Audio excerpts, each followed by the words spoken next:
Hello, dear students. In today's class, we are going to talk about partition of a set. Let us begin.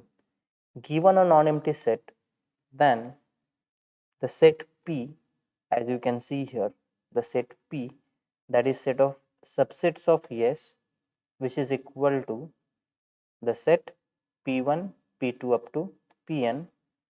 Then this P is said to be a partition of the set S if these two conditions are satisfied. The first condition is the union of all these sets should be our set S, and the second thing is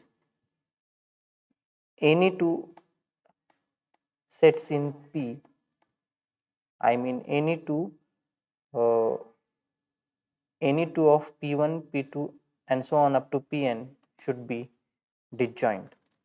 That is nothing but any two members of P should be disjoint. So if these two conditions are satisfied, then we will say that P is a partition of S. Let us try to understand it with a suitable example. Suppose my S is equal to, I will write it here. Suppose my set S contains 3 elements 1, 2, 3. Now partition means what? Actually it is a collection of subsets of S, as you can see in the definition. So this P is a partition if these two conditions are satisfied. So what exactly P is? P actually is a set which contains subsets of S.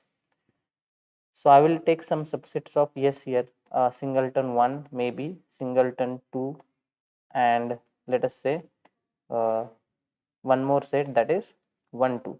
So now this P contains 3 subsets of S, that is P1, P2 and P3.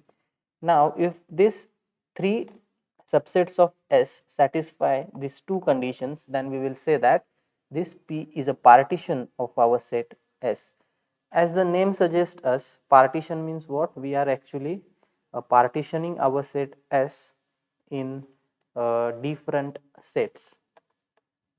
For example, the set 1, 2, 3 is there. Suppose this is my 1 somewhere, this is my 2 and this is my 3. So what we are doing, we are just partitioning it somewhat like this. So this partition is actually nothing but what? Singleton 1, singleton 2 and singleton 3. So what I have done here, so I have taken 3 subsets of S. One is singleton 1, another one is singleton 2 and another one is singleton 3. So as you can observe that, what is the union of this P1, P2 and P3? It is nothing but our set S, right? All the 3 elements will be there, that is 1, 2 and 3. That is exactly our first condition of the partition. And what does the second condition say? Any two members of P should be disjoint. So if I take any two members, then they should be disjoint in the sense their intersection should be empty, and that is also satisfied here. As you can check, P1 intersection P2 is empty, P1 intersection P3 is also empty, and in fact P2 intersection P3 is also empty. So all the conditions of a partition are satisfied by this set P, and therefore we can conclude that P is a partition of S. Now what about this example here? As you can see, uh, this P1, P2 and P3 all are subsets of S, no issues with that, but whether it is a partition of S or not, that is what we have to decide. So the first condition is union of P1, P2 and P3 should be the set S. So here what is P1 union P2 union P3? As you can observe, it is a set 1, 2, yes, set 1, 2, and which is not equal to S, as you can observe. Therefore we can say that P is not a partition. Let us call it as P1, not P1 maybe. Okay, some another name. Yeah, some P dash. Okay, therefore P dash is not a partition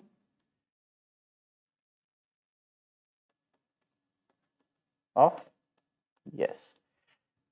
Let me give you another example. Second, suppose my set S is equal to 1 2 3 4, and I will take P, that is nothing but set of subsets of S. What is the question here? Is P dash a partition?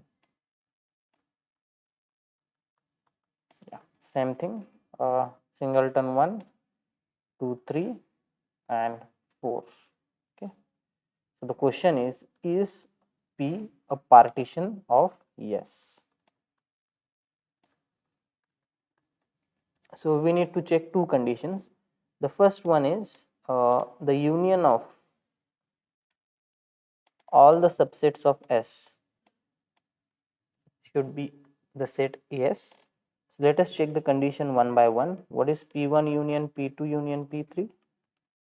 As you can observe that it is nothing but the set 1 2 3 4, and which is nothing but our set S. So the first condition is satisfied. What about the second condition? The second condition says that this collection of subsets of S should be pairwise disjoint. Means if you take any two sets over here, then their intersection should be empty, and as we can observe, this condition is also satisfied because P1 intersection P2 is empty, P2 intersection P3 is also empty, and what is the other option that is left? P1 and P3, and it is also empty. So both the conditions are satisfied. Therefore, we can conclude that P is a partition of S. So that's all about the concept of partition. So we'll stop. Thank you.